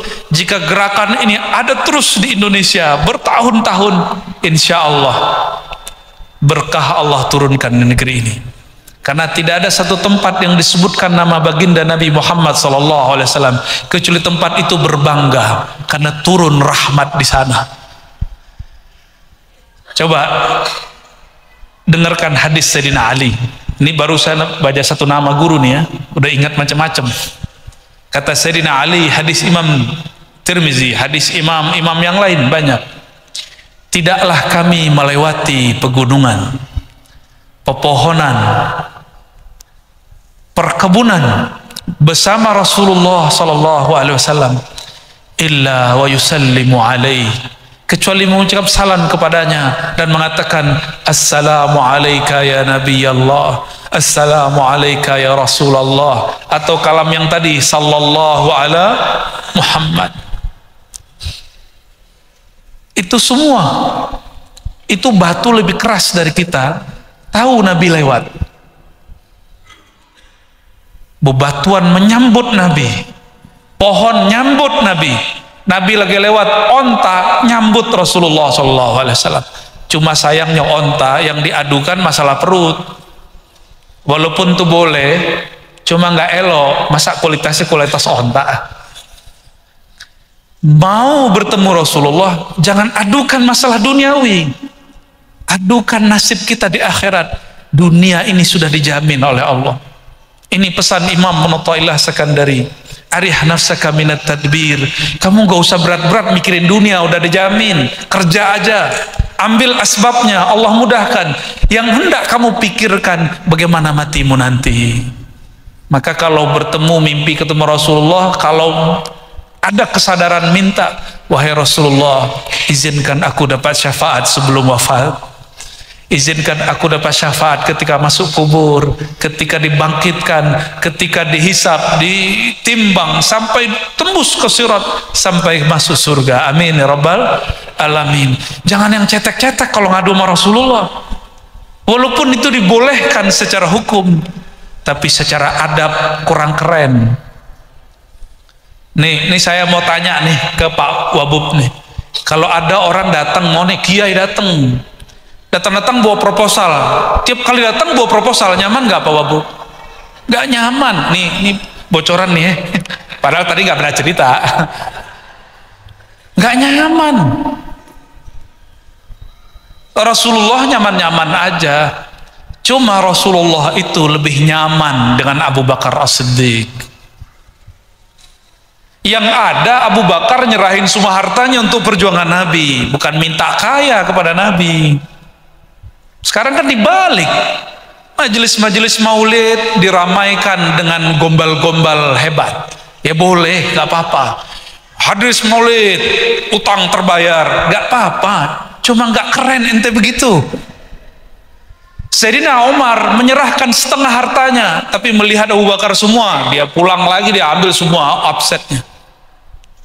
Begitu mereka merayakan Rasulullah SAW.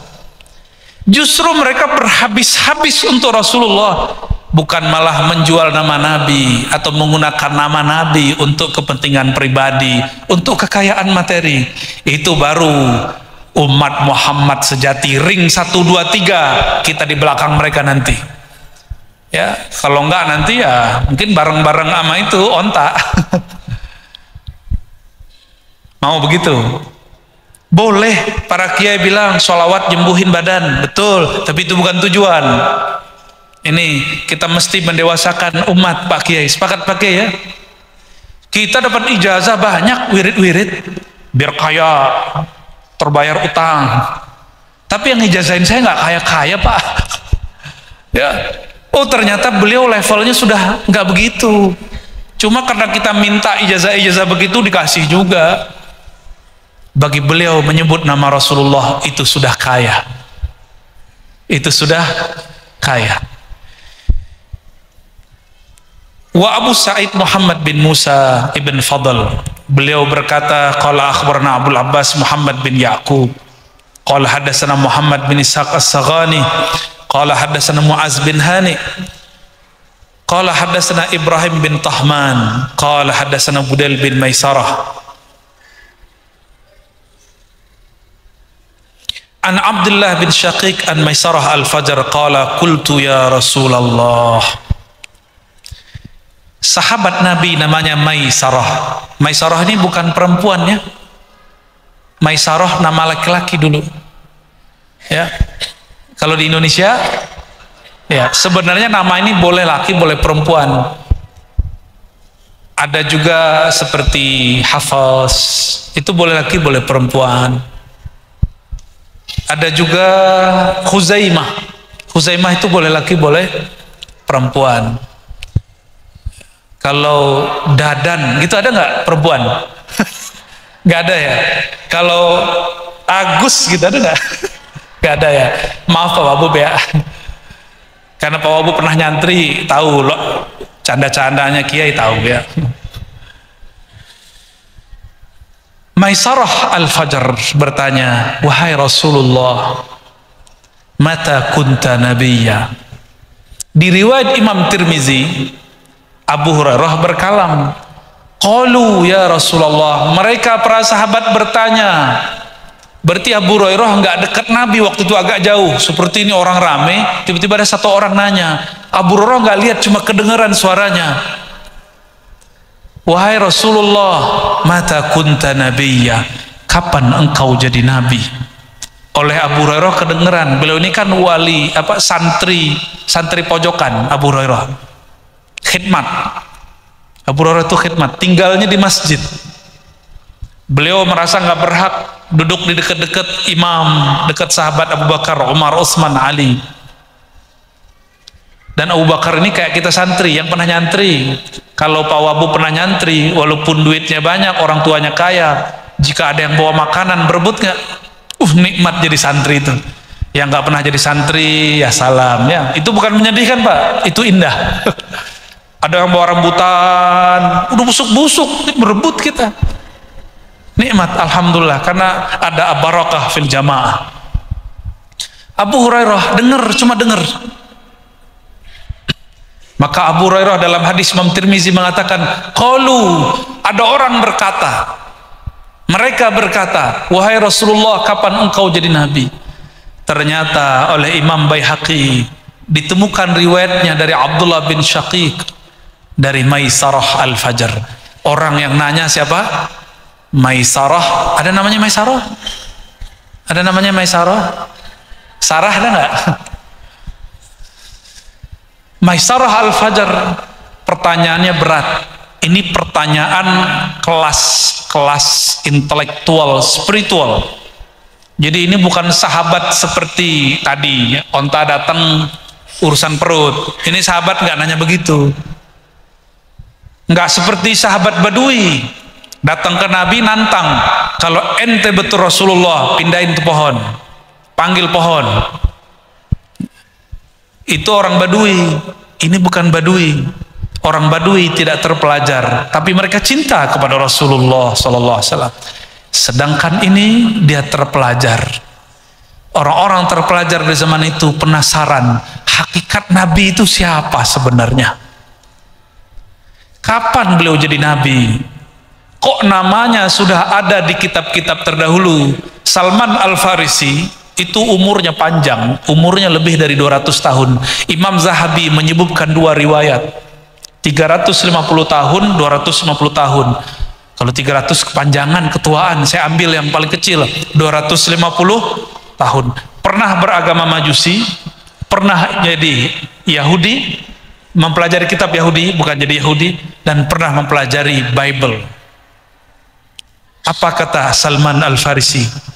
Aku dikabarkan guruku oleh gurunya yang terakhir, wahai Salman, pergilah engkau ke negeri yang banyak pohon kurmanya, yaitu Yathrib. Ini zamannya orang yang disebutkan dalam kitab suci kita telah muncul. Itu Salman kerja, duitnya banyak. Ini jahatnya orang Badui nih. Jadi orang Arab gak semuanya baik, Pak. Walaupun hidungnya mancung, jenggotnya Masya Allah, wajahnya nggak ada apa-apanya, wajah Ar-Razi ya. Jadi gak usah cemburu Pak MC ya. Salman kemudian minta izin kepada gurunya. Nggak lama gurunya meninggal. Dia carilah karavan-karavan orang Arab, kabilah-kabilah Arab, kafilah-kafilah yang sedang berdagang di Syam. Dapatlah satu rombongan. Dia tanya, kamu dari mana? Oh, saya dari Arab. Kamu tahu Yathrib nggak? Oh, tahu, itu tempat lewat saya itu. Ya udah, saya mau numpang, mau ikut kamu. Kata yang orang Arab Badui ini, oh boleh, itu mah syarat. Arab Badui pulus saja, otaknya pulus mulu. Dinar dirham, dinar dirham, dinar dirham. Dikasihlah, dibayarlah. Sisa uangnya separuh. Nih, perjuangan mau temu Rasulullah. Bukan dia minta duit dari Rasulullah, dia yang habisin duit untuk Rasulullah SAW. Di tengah jalan, sebelum gerbang Madinah, ada pasar budak. Si Arab Badui buat pengumuman, oi, saya punya budak murah, kurus kering, udah agak tua dikit ya, aslinya harganya 100 dirham, saya jual 50 deh. Akhirnya berebut yang jual, yang beli. Salman bingung, saya kan bukan budak. Nih Arab Badui begitu tuh. Jadi nih kalau ketemu Arab-Arab jahat tuh keturunan ini kayaknya. Yang benernya keturunan Nabi Muhammad SAW. Yang gak bener keturunan Arab Badui yang gak bener ini. Akhirnya Sayyidina Salman Al-Farisi, orang Persia, dibawa ke Madinah. Beliau gak protes, gak apa-apa, mungkin ini takdirku. Diterima. Badannya kecil, kurus, jarang makan. Disuruh kerja sama tuannya. Setiap kali kerja dia dapat duit. Dia tabung. Besok dia dengar Sang Muhammad sudah ada di Madinah. Dia ingat-ingat gurunya ngomong di dalam kitab suci kita, Sang Muhammad menolak sedekah, menerima hadiah. Kalau Pak Kiai nerima dua-duanya ya. Bener Pak Kiai ya? Bukan Habib, bukan Sayyid juga. Walhasil dia tabungannya dia buka, belum banyak. Dia ambil, dibeli roti yang paling enak. Lalu dia cari tahu di mana Rasulullah tinggal. Ternyata Rasulullah tinggal di dekat masjid, di rumah Abu Ayyub Al-Ansari. Ternyata Rasulullah masuk ke Madinah, itu onta nggak mau turun, nggak mau berhenti. Semua gang mengatakan, semua kabilah mengatakan, wahai Rasulullah, tinggallah di komplek kami, tinggallah di kampung kami bangunkan rumah, kami bangunkan masjid. Apa kata Nabi Muhammad SAW? Da'hu, biarkan kendaraanku, ontaku, fa innahu ma'murun, karena dia sedang diperintah oleh Allah. Mau berhenti di mana? Tahu-tahu diberhenti di kampung horor. Berhentinya di depannya ada kuburan tua, kuburan orang musyrik.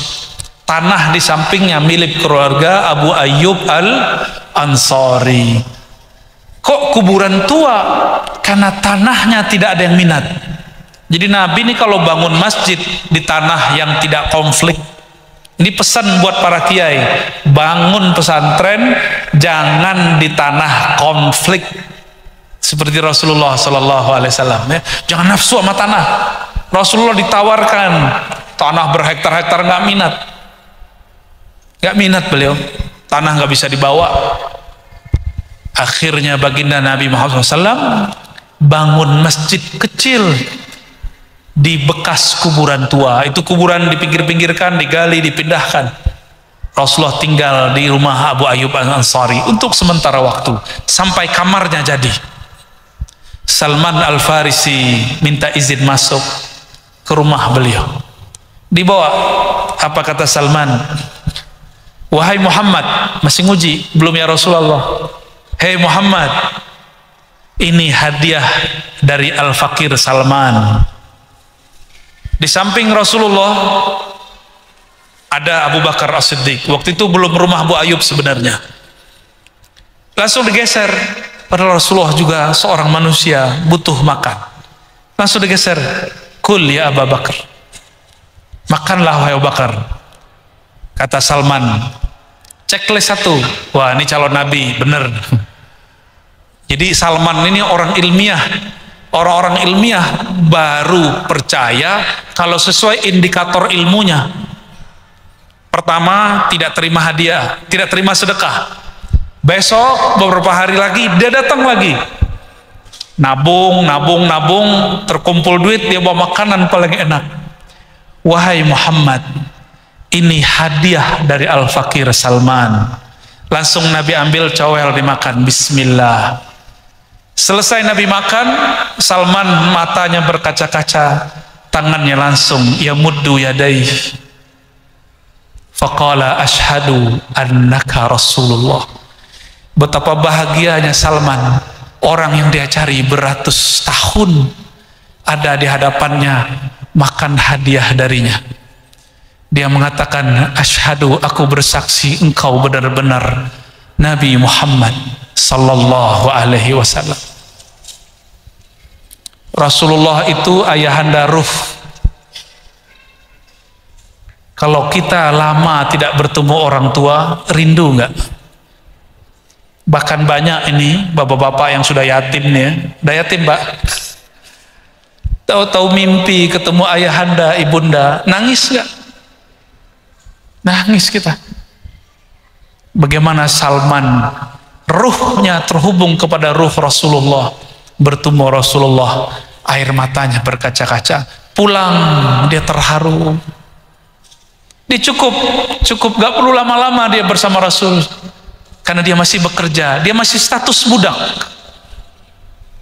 Dia gak berontak deh kepada tuannya. Dia terima tuh takdirnya. Sampai kemudian dia nabung, berhasil. Di tahun berikutnya sudah menjadi laki-laki merdeka, tidak lagi jadi budak. Maka dia berkhidmat untuk Rasulullah.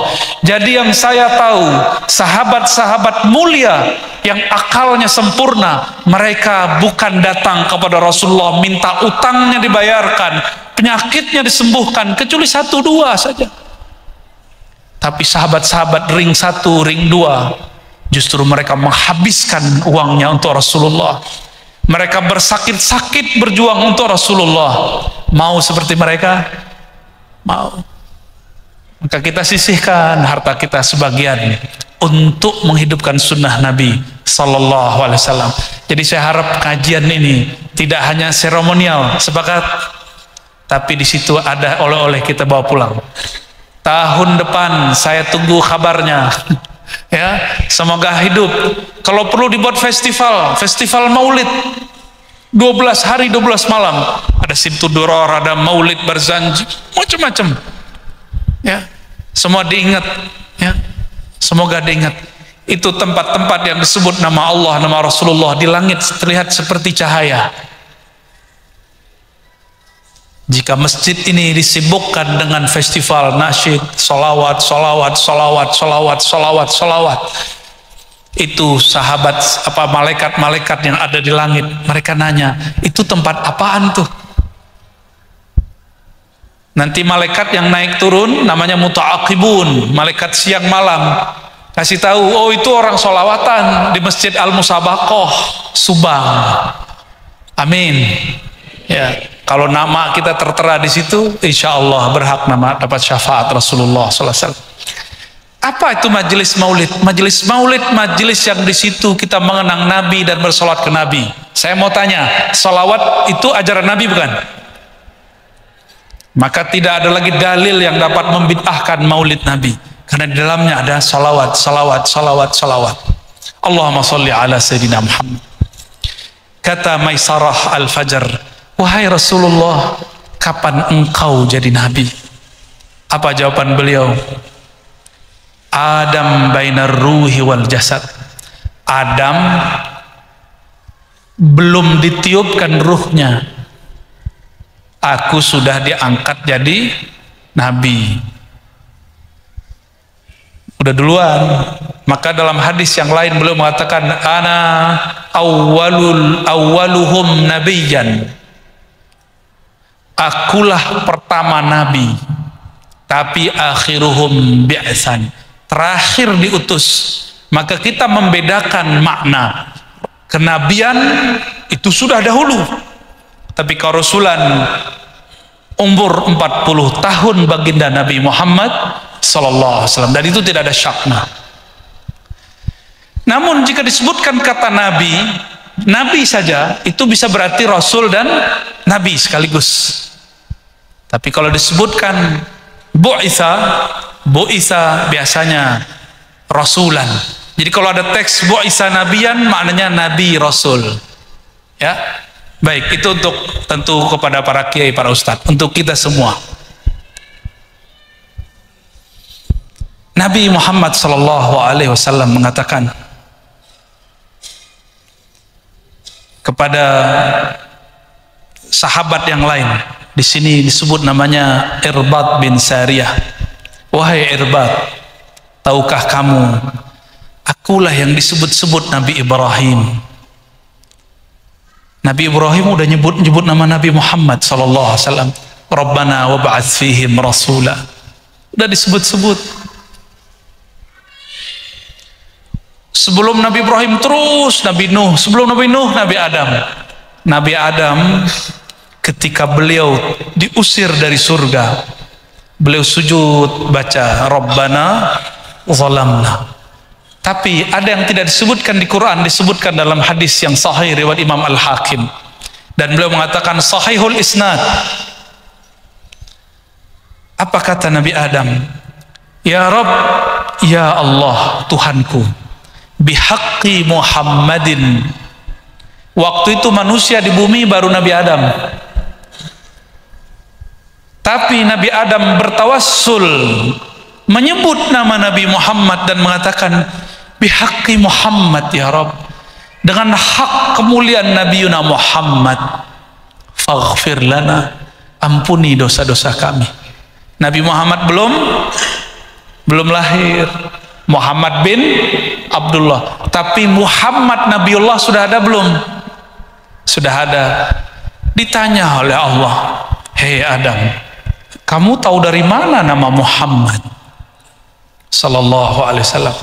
Nabi Adam kemudian berkisah, ya Rabb, pada Allah Maha tahu.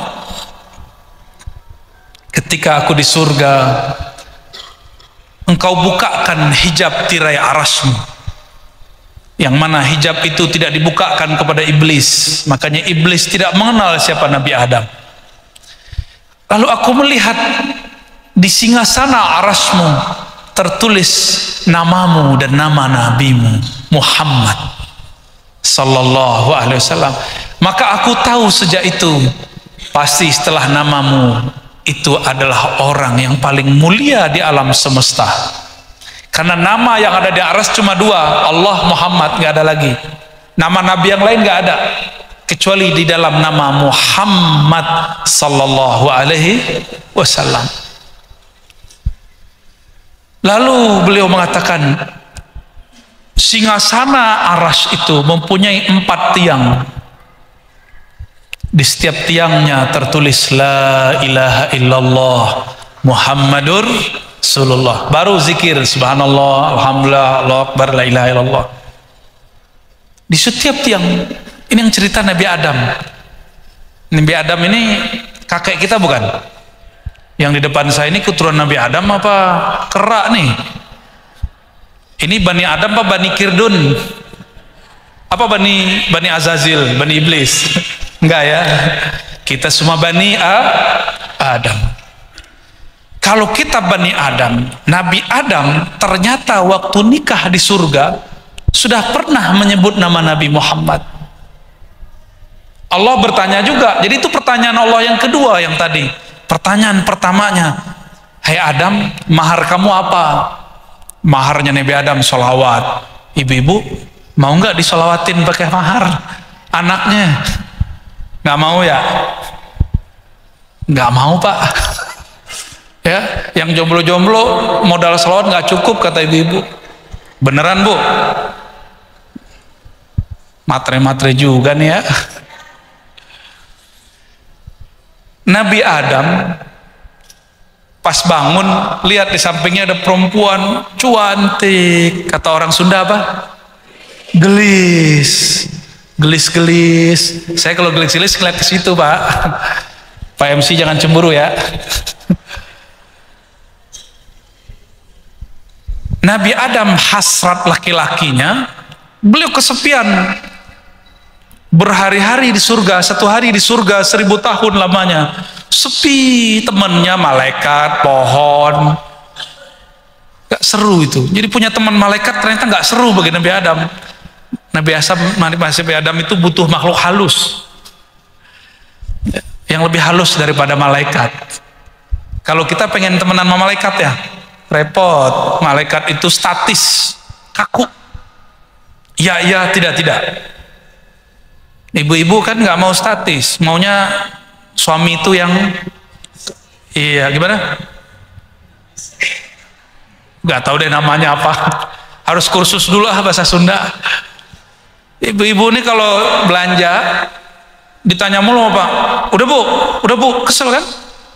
Nah kalau sama malaikat begitu tuh, udah. Gitu. Belanja mulu, baca subhanallah dong. Malaikat itu bibirnya cuma mengatakan subhanallah, alhamdulillah, Allah akbar. Kaku malaikat itu. Malaikat saya ngomong begini nggak tersinggung loh. Dia bilang, ente bener Rozi, sodakta, ente bener. Maka kalau nyalamin malaikat jangan berharap aneh-aneh. Kaku mereka itu. Nabi Adam bangun tidur, lihat ada yang gelis-gelis di sampingnya. Langsung mau pegang.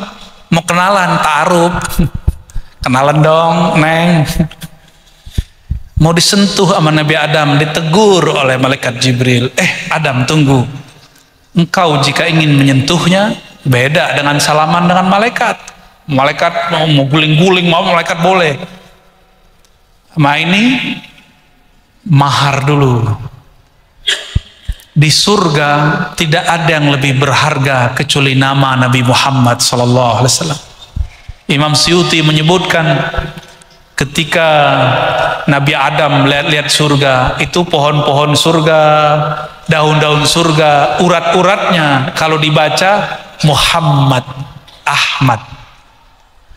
Bidadari kalau dipelototin, urat-urat di tubuhnya bertuliskan Muhammad. Maka harumnya bidadari itu karena di dalam tubuhnya ada nama Nabi Muhammad sallallahu alaihi wasallam. Maka Nabi mengatakan, "Lau bazaqat", seandainya hur ain, bidadari surga meludah di muka bumi, la'attarat dunya wa ma fiha, tentulah muka bumi sepenuhnya diharumi dengan semerbak kasturi surgawi. Itu cuma air ludahnya, beda. Walaupun gelis bau jigong. Kalau nggak gosok gigi pagi, baunya bikin pingsan. Lalar dewat pingsan. Lain dengan bidadari. Bidadari itu keringatnya, semua dalam badannya itu terhubung kepada nama baginda Nabi Muhammad sallallahu alaihi wasallam. Walaupun tubuh kita ini tidak harum, mau harum di sisi malaikat? Mau harum di sisi malaikat? mulai bangun tidur salam kepada Rasulullah SAW. Bangun tidur, alhamdulillahillazi ahyana ba'da mamatan, Allahumma sholli ala sayyidina Muhammad. Selamat mengamalkan bid'ah. Bid'ah enggak salawat ke Nabi bangun tidur? Ya enggak lah. Itu bangunnya harum menurut malaikat. Maka Sayyidina Adam kemudian ingat-ingat apa maharnya.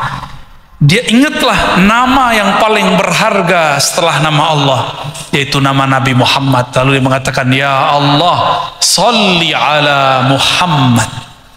Tolong sampaikan salammu, rahmatmu tercurah kepada yang namanya Muhammad. Waktu itu Nabi Adam belum dikasih tahu Muhammad itu ternyata keturunannya.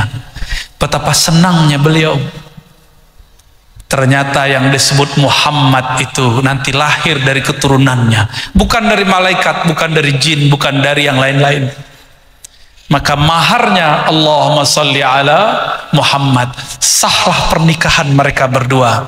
Itulah puncaknya. Aminah menikah dengan Abdullah, lahirlah yang namanya disolawatin. Inilah kenapa dianjurkan kalau bayi baru lahir diazankan, disebut nama Nabi, asyhadu an la ilaha illallah, asyhadu anna Muhammadar Rasulullah, diazankan karena ada nama Allah dan Rasulullah sallallahu alaihi wasallam. Kalau perlu di hari akikah kita buat maulid, karena alam semesta ini Allah ciptakan untuk Nabi Muhammad sallallahu alaihi wasallam. Di hadis yang sama riwayat Hakim, apa kata Allah? Hei Adam, laula Muhammad ma khalaqtuka.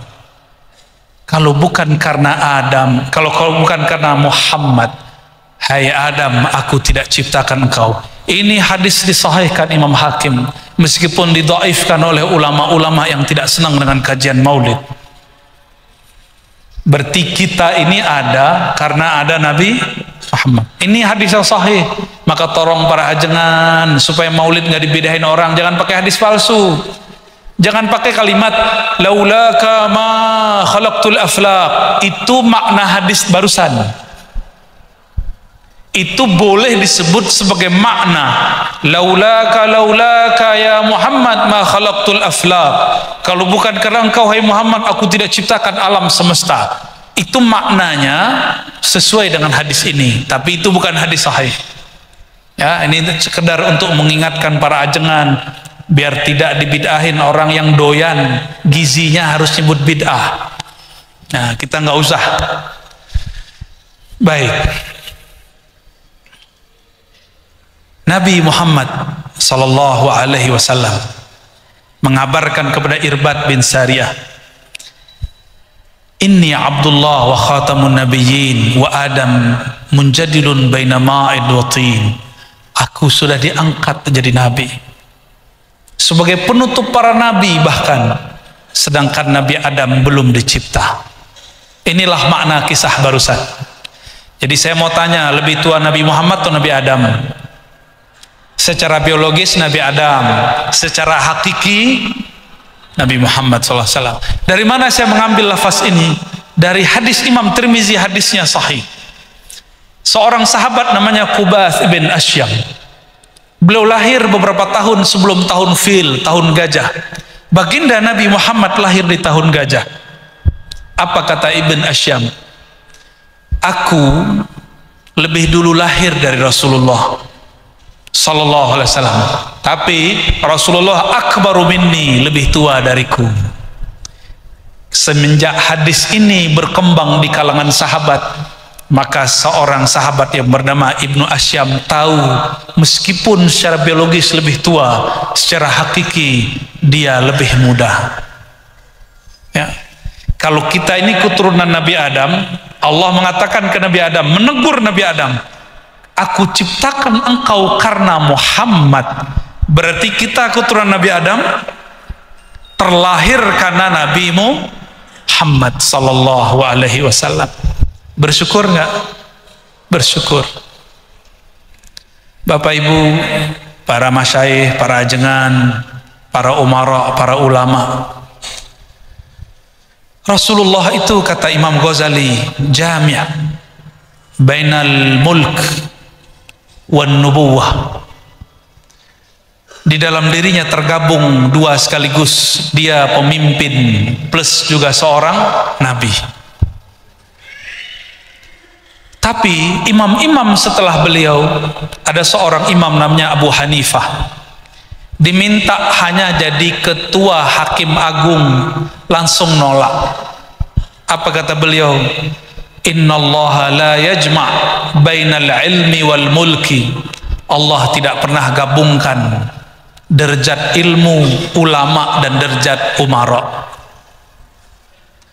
Makanya raja yang dulu memerintah di zaman Abu Hanifah namanya hanya dibaca ahli sejarah, tapi nama Abu Hanifah masih dibaca hatta oleh orang awam. Benar nggak? Karena beliau tidak mau menjadi pemerintah waktu itu. Ini bukan nyuruh Pak Wabub untuk mundur, ini bukan. Harus ada orang-orang seperti Umar bin Abdul Aziz. Tapi Umar bin Abdul Aziz tidak akan dikenang kalau tidak ada Ibnu Syihab Az-Zuhri. Maka Pak Wabub, Pak Bupati kalau nanti hadir sampaikan, jangan gerak sendiri, gerak dengan ulama. Bukan eksploitasi ulama, tapi barengan dengan ulama. Yang Allah pandangkan siapa yang nyebut namanya, siapa yang tahajud malamnya, siapa yang jihadnya, perjuangannya untuk Allah dan Rasulnya. Maka gandeng mereka, bersamai mereka. Datang ke mereka tidak hanya musim politik, tapi datang kepada mereka di musim-musim apa saja. Setiap majelis datang. Nih kayaknya ada caleg-caleg nih, ya, calon. Bener. Datang ke majelis jangan cuma pas mau nyalek, ya. Itu namanya matre 11-12 sama onta tadi. Ada maunya datang ke majelis. Giliran gak ada maunya, gak datang ke majelis. Ma'rifat al-ba'iriyah. Ya. Boleh, tapi nggak sopan begitu. Tapi memang sudah sunnatullah. Walaupun saya sudah ngomong begini, tetap saja orang-orang lupa nanti. Makanya para kiai perajengan saya titip, tolong dewasakan umat. Jangan lagi beramal matre, jangan lagi ikhlas-ikhlasnya, ikhlas ada pamrihnya. Kalau masih begitu kita mengajar, umat kita nggak dewasa, tubuhnya menua, tapi jiwanya masih kecil, seperti anak kita dulu. Nak, kamu sholat 5 waktu, tar dikasih duit. Akhirnya dia sholat tuh mikirin duit. Ini kalau nggak didewasain, jadi hafiz Quran yang kebayang, khataman Quran amplop tebel. Jadi ustadz, jadi dai, kalau ceramah kebayang amplop. Boleh menerima itu, tapi nggak boleh diniatkan. Niat kita cuma Allah, Allah bukan materi. Tadi kita sudah sebutkan, para ulama zaman-zaman sahabat, mereka berjuang menghabiskan yang mereka punya untuk Rasulullah, bukan mau dapat benefit. Maka kalau ada acara-acara maulid, duitnya kepake nih Pak Pejabat, relain aja ya. Jangan ngeluh-ngeluh, jangan nunggu TTD dari pimpinan. Kelamaan itu, langsung ada tabungan pakai, insya Allah Allah kayakan. Bukan karena maulidnya, tapi karena Allah sudah jamin setiap orang yang mencari asbabnya. Bapak Ibu yang melakukan Allah, ini jamnya mana nih? Sampai? Jangan. Saya mau silaturahmi ke Kiai Sepuh juga setelah ini, ya. Kata beliau baginda Nabi Muhammad SAW, akulah yang disebut-sebut Nabi Ibrahim, yang ditawasulin Nabi Adam. Maka aneh jika ada orang hari ini membid'ahkan tawasul. Ya, jadi kalau berdoa, salah satu sunnah berdoa nyebut bihaqqi nabiyyina Muhammad, dengan hak kemuliaan Nabi Muhammad SAW. Tapi mintanya jangan yang remeh-remeh, minta hal yang besar-besar. Salah satu yang paling besar di hidup kita adalah semua dosa kita diampuni. Maka jika ingin bertawasul kepada Nabi, pertama yang kita baca bihaqqi sayyidina Muhammad faghfir lana, Ya, jangan langsung bihaqqi Sayyidina Muhammad faqdi duyunana. Tunggu itu nanti. Yang pertama kita minta, ya Allah dengan berkah Nabi Muhammad, ampuni dosa kami. Utang dalam saku aja sebutin ya. Malu, gak pantas. Gak pantas. Tiba-tiba diam. Allahumma sholli ala Sayyidina Muhammad. Di dalam kitab-kitab ontologis, ontologi ini bukan bab akidah. Ini kitab-kitab ilmu hakikat yang ditulis oleh para ulama. Di situ tidak dipersoalkan riwayatnya sahih tidak sahih. Yang penting ada ulama mengkhabarkannya, ada ahli kitab mencatat riwayatnya, boleh ditulis. Apa itu? 2000 tahun sebelum Nabi Adam diciptakan, Allah telah menerbitkan Nur Muhammad, menciptakan Nur Muhammad. Dan selama itulah Sayyidina Jibril tidak mampu menatap nurnya sampai dia berwirid, berlatih, bertirakat membaca solawat yang hari ini kita kekalkan dengan sebutan salawat Jibril atau salawat mahal qiyam, sallallahu ala Muhammad. Maka Sayyidina Jibril merindukan Nabi Muhammad mulai dari awal cahayanya muncul. Nabi Muhammad masih cahaya, Jibril belum ada. Ketika diciptakan Jibril, ditanya, kamu maukah bertemu Nur Muhammad? Mau. Baca salawat. Jika seorang malaikat Jibril baru diizinkan menatap nurnya dengan salawat, 2000 tahun dia bersalawat. Kita nggak perlu 2000 tahun. Jika ingin bertemu Nabi Muhammad, meskipun lewat mimpi, bersalawatlah kepadanya setiap saat. Setiap saat. Ternyata bersalawat dalam keadaan sadar, merasakan kerinduan dalam keadaan sadar, itu lebih utama daripada mimpi bertemu Nabi Muhammad sallallahu alaihi wasallam. Kenapa? Karena mimpi itu terjemahan kita lagi sadar. Orang yang salawat sadar, Rasulullah hadir bersamanya walaupun dia tidak mampu menatapnya. Karena kita tidak mampu menatap, tapi cinta sudah masuk, maka Allah izinkan ruh kita menatap ke dalam ruhnya di alam mimpi. Itu kenapa kita dikasih mimpi. Tapi orang salah faham, dikira mimpi yang lebih tinggi. Yang lebih tinggi itu mengenal Nabi dalam keadaan sadar, bersolawat padanya dalam keadaan jaga. Itu yang lebih tinggi. Maka mari para ajengan, para kiai, para umara, para ulama, kita hidupkan majelis solawat. Tidak hanya bulan Maulid. Sepakat? Ya, para kiai sepakat ya. Gak usah malu-malu. Lama duduknya gak apa-apa. Sayyidina Jibril 2000 tahun nunggu dan dia cuma baca sallallahu alaihi Muhammad, sallallahu alaihi Muhammad, ya Nabi salam alaika, ya Nabi salam alaika. Masa cuma duduk bentar, gak mau. Paling cuma 20 menit, paling lama 1 jam dengerin berjanji simtid duror ya. Jangan gagah-gagahan Pak Kiai, mohon maaf, datangnya kalau sudah mahal qiyam. Santrinya capek-capek merindukan Nabi, santrinya ketemu Nabi, kiainya nggak ketemu Nabi. Itulah sejarahnya kenapa santri kadang makomnya lebih tinggi dari kiai.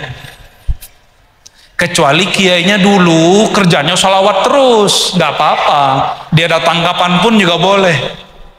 Tapi udahlah jarang salawat, datangnya juga telat. Ini adab kita ya, adab kita sebagai orang yang berkhidmat untuk salawat. Bapak Ibu yang bukan Allah, lebih kurang itu yang dapat saya sampaikan. Semoga kehadiran kami yang hina ini menyebut nama-nama zat yang maha mulia, baginda Nabi Muhammad sallallahu alaihi wasallam, kita semua termasuk kami dimasukkan ke daftar orang-orang yang dapat syafaat Nabi Muhammad SAW. Syafaat di dunia, syafaat di akhirat, diizinkan menatap wajahnya walaupun sesaat sebelum sakratul maut, diterima, disambut ketika masuk alam barzakh, diselamatkan, digabungkan kepada barisan liwaul hamdi. Di saat semua orang sedang mencari syafaat pertolongan, kita sudah dijamin oleh baginda Nabi Muhammad sallallahu alaihi wasallam. Amin ya rabbal alamin. Al-Fatihah. Bismillah. Siratal ladzina an'amta 'alaihim waladdallin. Amin. Subhanakallahumma wa bihamdika asyhadu an la ilaha illa anta astaghfiruka wa atubu ilaik. Mohon maaf salah dan kurangnya, kesempurnaan milik Allah. Assalamualaikum warahmatullahi wabarakatuh.